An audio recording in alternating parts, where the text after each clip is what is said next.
Well, Happy New Year, everybody. Hope you're keeping warm. A few weeks ago I said that 2014 could be a breakthrough year for America. Think about it. 5 years ago, this month, our economy was shedding 800,000 jobs, just in 1 month.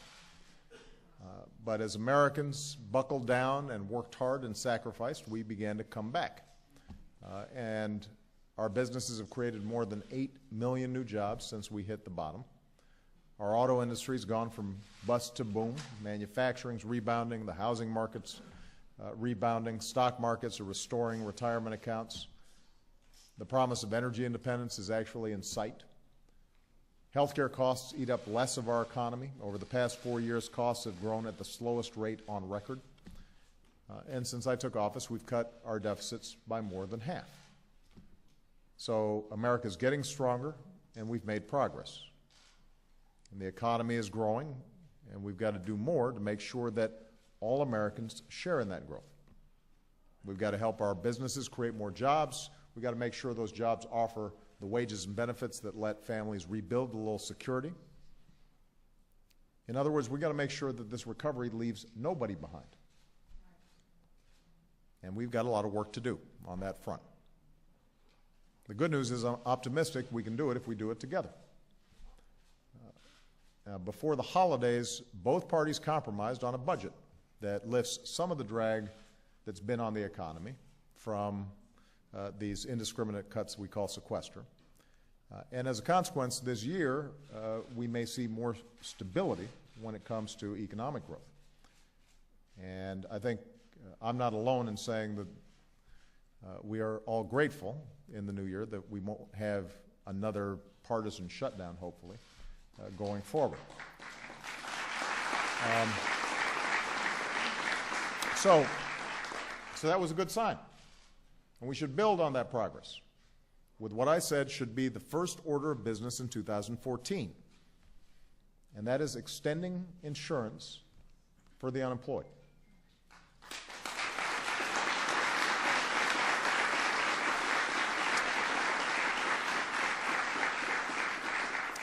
The good news is this morning the Senate took a very important step in that direction. For the Americans who've joined me at the White House today and millions like them who were laid off in the recession through no fault of their own, unemployment insurance has been a vital economic lifeline. For a lot of people, it's the only source of income they've got to support their families while they look for a new job. These aren't folks who are just sitting back waiting for things to happen. They're out there actively looking for work. They desperately want work. But although the economy has been growing and we've been adding new jobs, the truth of the matter is that the financial crisis was so devastating that there's still a lot of people who are struggling. And in fact, if we don't provide unemployment insurance, it makes it harder for them to find a job. You heard Catherine's story. She's far more eloquent than I could ever be. She wrote me last month to say, please let those who think I'm sitting at home enjoying being unemployed know that I'd much rather be working. And I had a chance to talk to Catherine, and I think it's pretty clear that that's the case. Catherine went on to say, I've applied to everything for which I'm possibly qualified, to no avail. I've worked hard all my life, paid taxes, voted, engaged in political discussion, and made the ultimate sacrifice. My two sons serve in the U.S. military. Job loss is devastating, and if I could fix it myself, I would. I challenge any lawmaker to live without an income. That's what Catherine said. It's hard.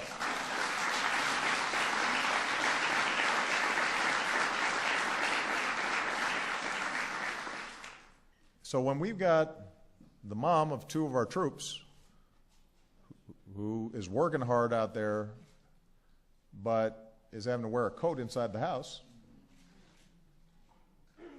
we got a problem. And it's one that can be fixed. And Catherine's not alone. Devlin Smith, who's watching today from her home in California, wrote me about her hunt for a new job. Since she was laid off 13 months ago, she sent out hundreds of resumes. She's volunteered. She's done seasonal work. She doesn't want to just be sitting around the house. She's been taking online courses to learn new skills. Without unemployment insurance, though, she won't be able to pay for her car or her cell phone, which makes the job hunt that much harder. And Devlin wrote to me and said, I've wanted nothing more than to find a new full-time job, and I've dedicated every day to that mission. I'm asking you to advocate for me and the millions like me who need our extended unemployment benefits to make ends meet.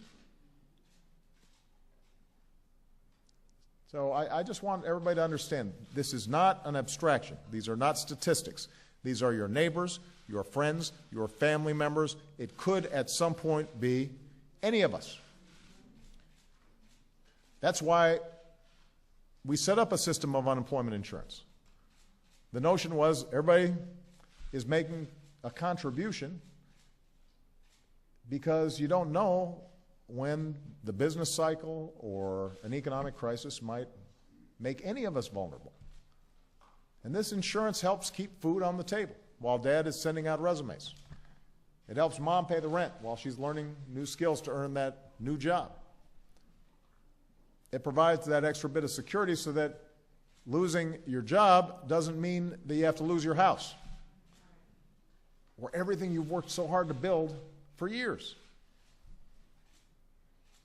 We make this promise to our fellow Americans who are working hard to get back on their feet, because when times get tough, we are not a people who say you're on your own. We're people who believe that we're all in it together. And we know, there but the grace of God go I.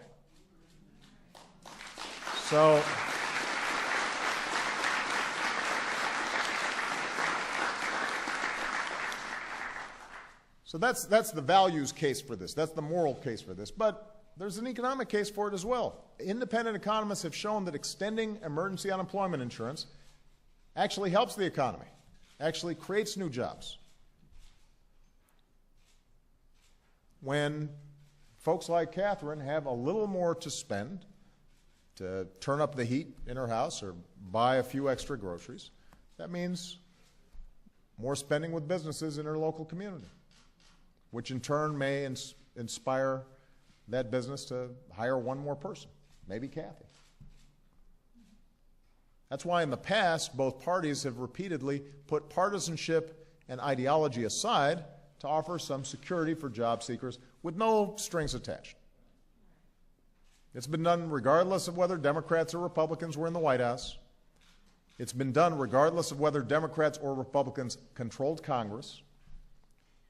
And by the way, it's been done multiple times when the unemployment rate was significantly lower than it is today.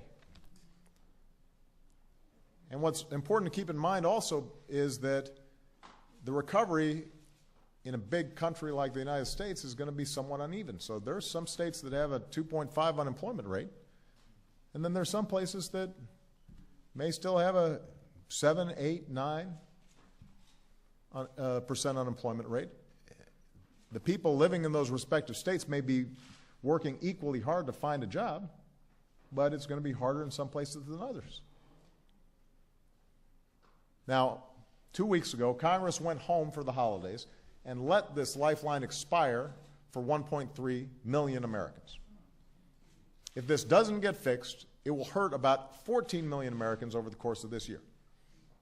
5 million workers, along with 9 million of their family members, their spouses, their kids.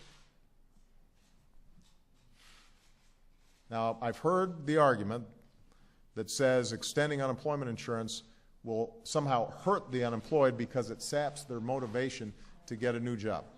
I really want to go at this for a second.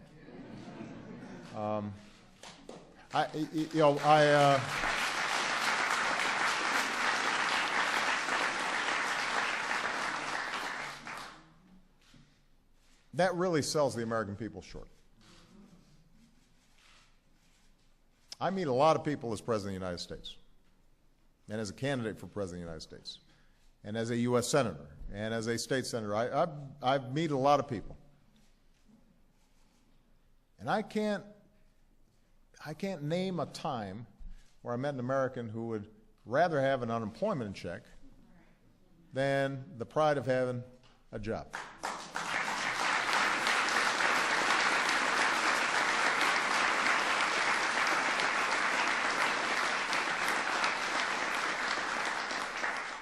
The long-term unemployed are not lazy. They're not lacking in motivation. They're coping with the aftermath of the worst economic crisis in generations. In some cases, they may have a skills mismatch. Right? They may have been doing a certain job for 20 years. Suddenly, they lose that job. They may be an older worker, may have to get retrained. It's hard. Sometimes employers will discriminate if you've been out of work for a while. They decide, well, we're not sure we want to hire you. We'd rather hire somebody who's still working right now. So it's hard out there. There are a lot of our friends, a lot of our neighbors who've lost their jobs, and they are working their tails off every single day trying to find a new job. Now, as the job market keeps getting better, more and more of these folks will find work. But in the meantime, the insurance keeps them from falling off a cliff. It makes sure they can pay their car note to go to that interview. It makes sure they can pay their cell phone bill so that if somebody calls back for an interview, they can answer it. And Catherine explained this. Catherine, in the letter that she wrote to me, said, do folks really think that cutting this benefit will make someone hire me? I mean, that's not how employers are thinking. So letting unemployment insurance expire for millions of Americans is wrong. Congress should make things right. I'm very appreciative that they're on their way to doing just that, thanks to the bipartisan work of two senators. You had a Democrat from Rhode Island, Senator Reid, and you had a conservative Republican from Nevada, Senator Heller.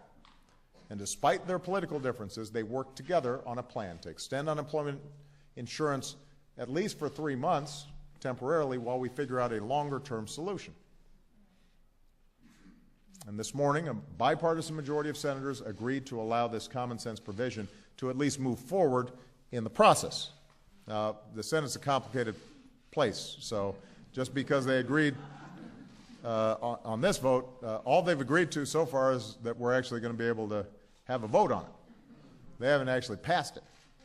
So we've got to get this across the finish line without obstruction or delay, and we need the House of Representatives to be able to vote for it as well. And that's the bottom line.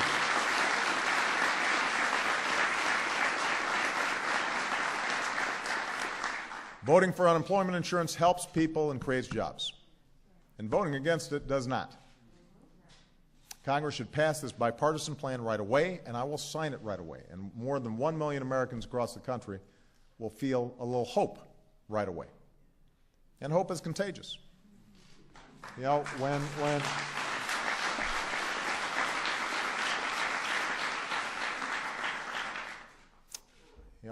Catherine has a little bit more confidence about her situation, when she finds a job, she's going to be able to help somebody down the line, maybe who's also down on their luck.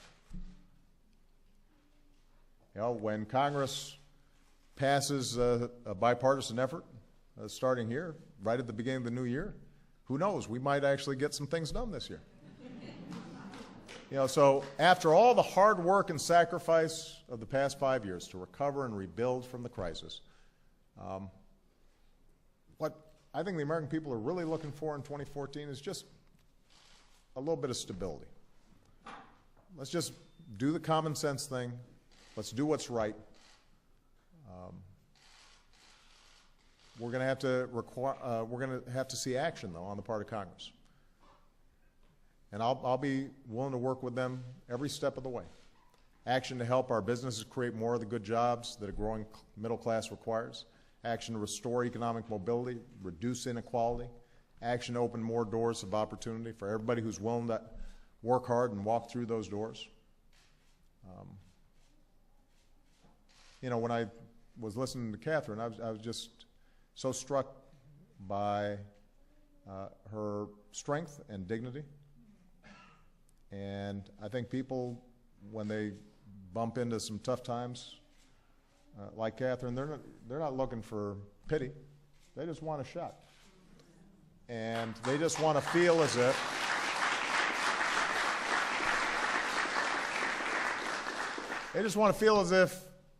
you know what, as a part of this country, as a part of their communities, that if misfortune strikes, all the things that they've done in the past, all the hard work they've done raising children and paying taxes and working hard, you know, that counts for something. And that folks aren't suddenly just going to dismiss their concerns, but they're going to rally behind them. That's not too much to ask. That's who we are as Americans. That's what built this country. That's what I want to promote. So thank you very much, everybody. Let's get to work. Let's get this done. I appreciate it.